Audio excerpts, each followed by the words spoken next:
Dalam sejarah panjang umat manusia, kitab-kitab suci memiliki peran sentral dalam membentuk kepercayaan, budaya, hingga peradaban. Di antara berbagai kitab yang dikenal luas, Injil Barnabas adalah salah satu yang paling kontroversial. Disebut-sebut oleh sebagian kalangan Muslim sebagai Injil yang paling mendekati kebenaran Islam. Kitab ini telah memicu debat, kajian akademik, dan bahkan konflik ideologis lintas agama selama ratusan tahun. Tapi, benarkah Injil Barnabas lebih sahih daripada Alkitab yang dikenal umat Kristen saat ini? Atau justru ia hanyalah rekayasa sejarah dari abad pertengahan? Mari kita telusuri lebih dalam, menembus kabut sejarah, dan menggali fakta-fakta yang terlupakan. Injil Barnabas adalah sebuah kitab yang mengklaim ditulis oleh Barnabas, salah satu murid Yesus. Dalam kitab ini, narasi yang disampaikan sangat berbeda dari Injil-Injil kanonik seperti Matius, Markus, Lukas, dan Yohanes. Salah satu perbedaan paling mencolok adalah bahwa Injil Barnabas menolak penyaliban Yesus. Sebaliknya, kitab ini menyatakan bahwa Yesus tidak disalib dan bahwa seorang lain, dalam beberapa versi disebut Yudas Iskariot, yang diserupakan dengannya dan disalibkan menggantikannya. Tak hanya itu, Injil Barnabas bahkan menyebut-nyebut kedatangan Nabi Muhammad dengan nama dan menyatakan bahwa Yesus meramalkan kedatangan Nabi terakhir ini yang akan membawa kebenaran sejati dari Tuhan. Narasi seperti ini tentu sangat resonan bagi umat Islam, yang memang dalam keyakinannya juga menolak penyaliban Yesus dan mengakui kenabian Muhammad sebagai penutup para nabi. Namun, dari mana sebenarnya kitab ini berasal? Dan apakah benar ia berasal dari abad pertama seperti klaimnya? Naskah Injil Barnabas yang paling terkenal ditemukan bukan di Timur Tengah, bukan pula di tanah Yerusalem atau Antiok, melainkan di Eropa. Dua manuskrip utama Injil Barnabas diketahui, satu ditulis dalam bahasa Italia dan satu lagi dalam bahasa Spanyol. Versi Italia ditemukan pada abad ke-16 dan kini tersimpan di Perpustakaan Nasional Austria di Wina, sedangkan versi Spanyol pertama kali diketahui publik melalui publikasi oleh George Sale, seorang orientalis Inggris pada abad ke-18. Yang mengejutkan, dalam versi Italia tersebut, Injil Barnabas banyak menggunakan konsep dan istilah yang lebih dekat dengan dunia Islam dan Eropa abad pertengahan daripada dunia Yahudi atau Kristen awal abad pertama. Misalnya, terdapat penggunaan nama Mahomet secara eksplisit.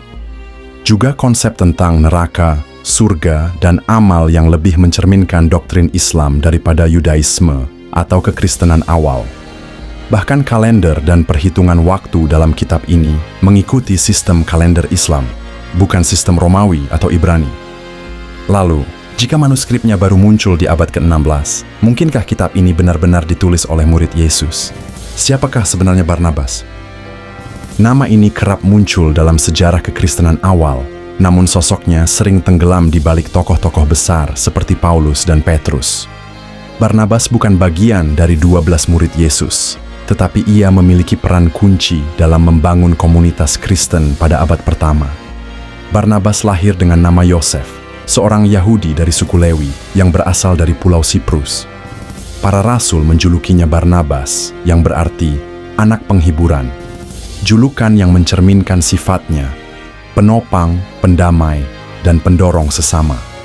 Ia dikenal sebagai dermawan yang menjual harta miliknya untuk membantu komunitas Kristen. Tapi yang lebih penting, ia adalah orang pertama yang mempercayai pertobatan Saulus, yang kelak dikenal sebagai Paulus. Saat semua orang takut dan meragukan, Barnabas berdiri sebagai jembatan, memperkenalkan Paulus kepada para rasul. Tanpa Barnabas, mungkin kisah Paulus akan sangat berbeda. Barnabas juga berperan penting di kota Antiokhia, tempat istilah Kristen pertama kali muncul. Ia mengajar dan memperkuat iman para pengikut baru, bahkan kembali menggandeng Paulus untuk melayani bersama. Namun, dalam satu peristiwa, Barnabas dan Paulus berselisih tajam soal Markus, keponakan Barnabas. Paulus menolaknya, tetapi Barnabas tetap membela dan memilih membawa Markus bersamanya. Dari sinilah mereka berpisah jalan. Setelah itu, nama Barnabas perlahan menghilang dari catatan utama. Sebagian tradisi menyebut Barnabas mati syahid di Siprus.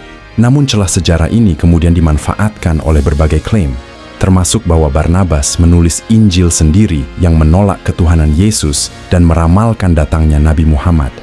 Namun secara historis, tidak ada bukti kuat bahwa Barnabas menulis Injil semacam itu. Injil Barnabas yang muncul berabad-abad kemudian, di abad ke-16, tidak bisa dikaitkan langsung dengan tokoh Barnabas dari abad pertama. Yang kita tahu pasti, Barnabas adalah sosok yang membangun, bukan memecah. Ia bukan penulis Injil alternatif, tapi pemimpin awal yang berjasa dalam pertumbuhan gereja. Ia mempercayai manusia, memberi harapan kedua, dan hidup dalam semangat penghiburan. Mungkin karena itulah, meski namanya tak banyak disebut, warisannya tetap terasa. Beberapa isi dari Injil Barnabas sangat berbeda dan kontroversial. Pertama, penolakan terhadap penyaliban Yesus. Salah satu isi paling mengejutkan dalam Injil Barnabas adalah klaim bahwa Yesus tidak disalib.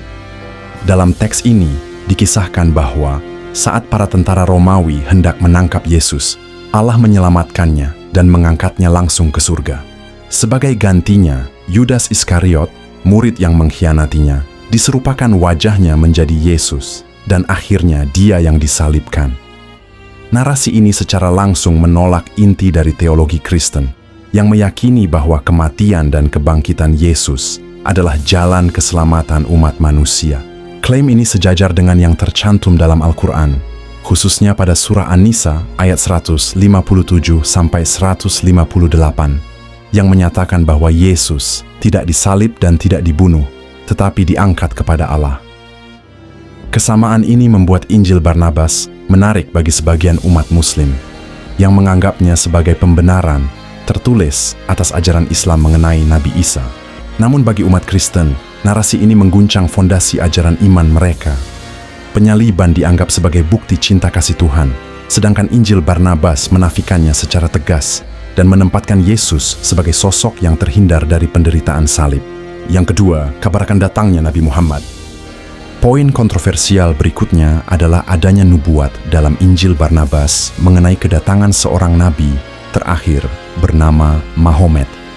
Dalam teks ini, Yesus digambarkan sebagai mengatakan bahwa dirinya bukan Mesias, tetapi utusan yang mempersiapkan jalan bagi nabi sejati yang akan datang di akhir zaman. Nabi tersebut dikatakan akan membawa kebenaran yang sempurna dari Tuhan dan menyempurnakan risalah para nabi sebelumnya. Nama Mahomet muncul secara eksplisit dalam beberapa bagian naskah, suatu hal yang tidak pernah ditemukan dalam Injil kanonik manapun. Kemunculan nama Nabi Muhammad dalam konteks nubuat Yesus tentu menuai penolakan dari mayoritas kalangan Kristen. Dalam Injil-Injil kanonik, tidak ada catatan bahwa Yesus menyebut nama atau meramalkan kedatangan tokoh seperti Muhammad. Hal ini memperkuat asumsi para peneliti bahwa Injil Barnabas disusun setelah Islam menyebar luas dan mencerminkan pengaruh teologis dari dunia Islam abad pertengahan. Banyak ahli meyakini bahwa penyisipan nubuat ini bukan bagian dari tradisi lisan Kristen awal, melainkan hasil redaksi yang ditujukan untuk membangun jembatan antara dua agama besar, atau bahkan untuk mendukung klaim keunggulan Islam atas teologi Kristen. Dan yang ketiga, penolakan terhadap keilahian Yesus. Injil Barnabas juga secara eksplisit menolak keilahian Yesus.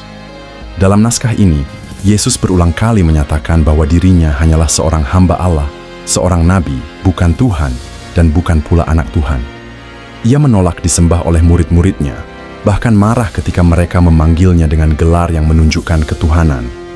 Penolakan ini menjadi fondasi teologis utama dalam Injil Barnabas, dan sangat kontras dengan ajaran Kristen yang memandang Yesus sebagai Tuhan yang menjelma menjadi manusia. Penolakan terhadap keilahian Yesus dalam Injil Barnabas sejajar dengan ajaran Islam yang memandang Nabi Isa sebagai rasul besar, namun bukan Tuhan atau anak Tuhan.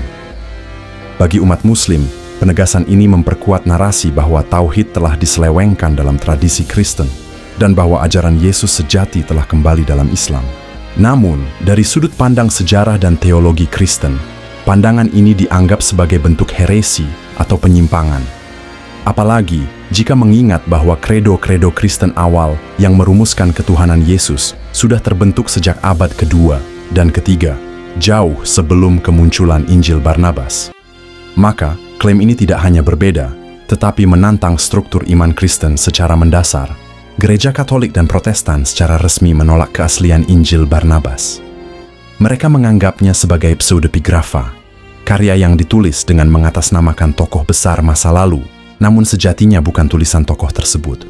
Di sisi lain, banyak kalangan Muslim yang menyambut Injil Barnabas sebagai pembenaran akan ajaran Islam dalam perspektif Kristen awal. Beberapa buku dan kajian Islam bahkan menyebut Injil ini sebagai bukti bahwa ajaran Islam sudah diramalkan sejak dahulu. Namun, tidak semua ulama Islam menerima Injil Barnabas begitu saja. Beberapa mengingatkan bahwa validitas kitab ini juga perlu diuji secara kritis, dan bahwa Islam sendiri memiliki Al-Quran sebagai wahyu yang sempurna dan tidak perlu pembenaran dari kitab-kitab lain. Injil Barnabas merupakan dokumen yang unik. Ia menjadi jembatan, namun juga batu sandungan. Ia menginspirasi, namun juga mengundang debat. Secara sejarah, bukti-bukti menunjukkan bahwa Injil ini tidak ditulis oleh Barnabas di abad pertama, melainkan kemungkinan besar berasal dari abad ke-15 atau ke-16. Namun demikian, nilai Injil Barnabas terletak bukan pada keotentikannya, melainkan pada bagaimana ia merefleksikan upaya manusia untuk mencari kebenaran, merekonsiliasi kepercayaan, dan memahami Tuhan dengan segala keterbatasannya. Apakah Injil Barnabas benar atau hanya karangan fiksi religius? Pertanyaan itu tidak akan mudah dijawab karena ia menyentuh wilayah keyakinan, bukan sekadar sejarah. Namun satu hal pasti, mempelajari sejarah kitab ini membuat kita sadar bahwa pencarian kebenaran adalah proses yang kompleks, panjang, dan memerlukan kerendahan hati. Terima kasih telah menyaksikan hingga akhir. Jika kamu merasa video ini menambah wawasanmu, jangan lupa klik like, subscribe, dan bagikan kepada teman-temanmu. Tuliskan pendapatmu di kolom komentar. Apakah kamu percaya Injil Barnabas bisa menjadi sumber kebenaran alternatif